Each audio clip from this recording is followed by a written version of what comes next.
nous sommes athlètes, nous sommes sportifs, ce n'est pas du monde épatant, ce n'est pas du monde extraordinaire qui fait de sorte que le drapeau national flottait le plus haut possible. Mais en termes de l'organisation, bien sûr, il y a un manquement déplorable, c'est-à-dire. En ce qui concerne la décision pour faire lundi un jour férié, c'est une décision qui, bien sûr, je comprends que le gouvernement a envie de gagner un maximum politique. Le fait qu'il Maurice ait un jeu des îles, il coûte environ de 1,5 milliard de roupies quand on donne un conseil public qui est parti prévu comme ça.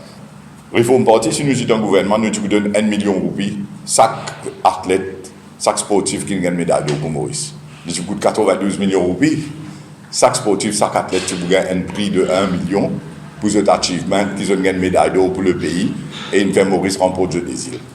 Aujourd'hui, maintenant, le plaisir présente nous 15 réformes qui améliorent la vie du monde, nous 15 réformes qui changent tout un système qui nous opérait pendant beaucoup d'années dans le pays. Nous pouvons mettre un top-up allowance sur le salaire minimal. Le salaire minimal, c'est payé par l'employeur. Nous sommes bien conscients que si on augmente le salaire minimal, le business peut affecter parce qu'il y a un employeur pour besoin de trouver plus de casse pour les employés. Et là, mon vivre ressortir que c'est le gouvernement, il faut partir d'un gouvernement, c'est ce que nous pouvons faire. Nous mettons un top-up allowance. Si nous avons 12 000 roupies, pour un top-up allowance de 3 000 roupies. Si nous avons 14 000, un top-up allowance de 2 000 roupies. Ça mesure 15 000 roupies là. Ce n'est pas une mesure qui, comme quoi, nous avons envie de vote avec ça, alors donne du monde une mesure électoraliste. C'est parce que nous sommes conscients de par notre travail sur le terrain, que du monde n'est plus capable de vivre à 10, 11, 12 000 roupies dans Maurice. Il est impossible. Nous ne pouvons pas augmenter la pension vieillesse. La pension vieillesse est universelle. Nous pouvons mettre un top-up allowance, la pension vieillesse, pour une catégorie de personnes qui vivent seulement avec pension vieillesse.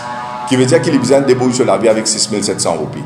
Pour lui, nous pouvons faire vivre 10 000 roupies. Aujourd'hui, les jeunes, pour les gagner un loan, pour les capables d'être propriétaires, quasiment mission impossible. Donc, il faut la banque pour considérer ce salaire, pour considérer l'intérêt, pour considérer ce l'âge. Et tout ce facteur-là les rend difficile. Donc, ce qui nous pouvons proposer, ce qui nous peut emmener, c'est de faire construction un complexe moderne, donc résidentiel, high class, et ça complexe là, on a toutes les facilités. On a des facilités supermarché, pharmacie, théâtre, piscine, salle de gym, et que c'est un commerce qui peut opérer 24/7. D'accord? À ce stade, comment les vignes propriétaires, les simples, ils travaillent, ils prennent un direct debit tous les mois. Ils peuvent payer à partir de 10 000 roupies par mois. Donc 10 000 roupies, à partir de 10 000 roupies par rapport au nombre de chambres qui est dans l'appartement-là. Et au bout de 25 ans, ils deviennent propriétaires.